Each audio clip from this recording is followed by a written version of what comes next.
জয়গুরু। আজকে আগস্টের 3 তারিখ 2026 সালের মধ্যে আমরা আছি ঢাকার ডেমরা থানার টুনাপাড়া কৃষিমুনির বাসার ছাদের পরে। আমি একটা বিষয় বলতে চাচ্ছি, বর্তমানে 5 ওয়াক্ত সালাত আদায় করা আজানের সাথে মসজিদে যাওয়া শরীয়তি ধারায় এই বিষয়টা এতটাই প্রভাব বিস্তার করেছে। যত কিছুই হোক, যে লোকটা 5 ওয়াক্ত সালাত আদায় করে না তার প্রতি সব ধরনের অপবাদ। আমি এটাই চিন্তা করলাম, বর্তমান 5 ওয়াক্ত সালাতের প্রচার প্রসারণা ব্যাপকতা এমন ভাবে ছড়িয়ে পড়েছে যে 5 ওয়াক্ত সালাত আদায় না করলে বা সালাত আদায় না করলে তারপরে ধমক পর্যন্ত দেওয়া যাচ্ছে।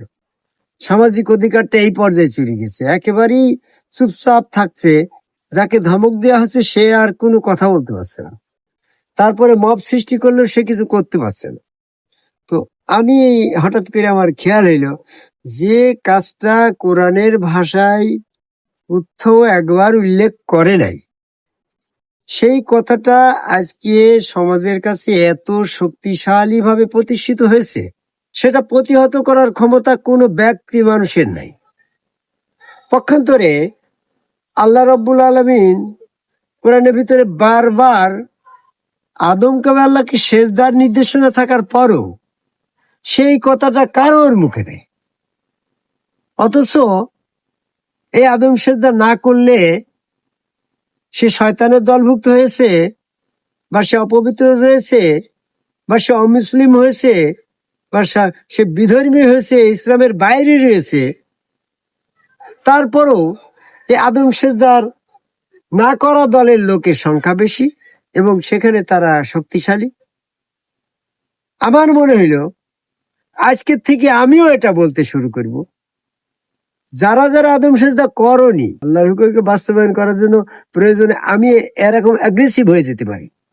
যেমনটা অ্যাগ্রেসিভ তোমরা শয়তানের হুকুম পালন করা এই অহেতুক সালাতের প্রতি মানুষের পরে চাপিয়ে দিচ্ছ, সেটার আল্লাহর কোনো নির্দেশনা নাই, হুকুম নাই। অথচ আল্লাহর হুকুম বাস্তবায়ন করার জন্য আমি আজকে থেকে অ্যাগ্রেসিভ হব। আমার সামনে যারা আদম কাবাই সেজদাকারী নয় তাদেরকে এইভাবেই ধমক দেবো যে আল্লাহর হুকুম বাস্তবায়ন করার জন্য দরকার হলে নিজের জীবনকে দিয়ে দেবো, তো তার আদম সেজদা করাই লাগবে। আদম সেজদা না করলে তার সাথে কোনো সম্পর্কই রাখবে না। আমি পৃথিবীর সকল মানুষকে বলতে চাচ্ছি, আমি এমন একটা দেশ চাই, এমন একটা ভূখণ্ড চাই, এমন একটা গ্রাম চাই, এমন একটা সমাজ চাই যে সমাজে বাধ্যতামূলক ভাবে আদম সেজদা না করলে এই সমাজে তার কোনো অধিকার নেই, তার কোনো স্থান নেই। এরকম একটা অধিকার আমি, এরকম একটা সমাজ চাই।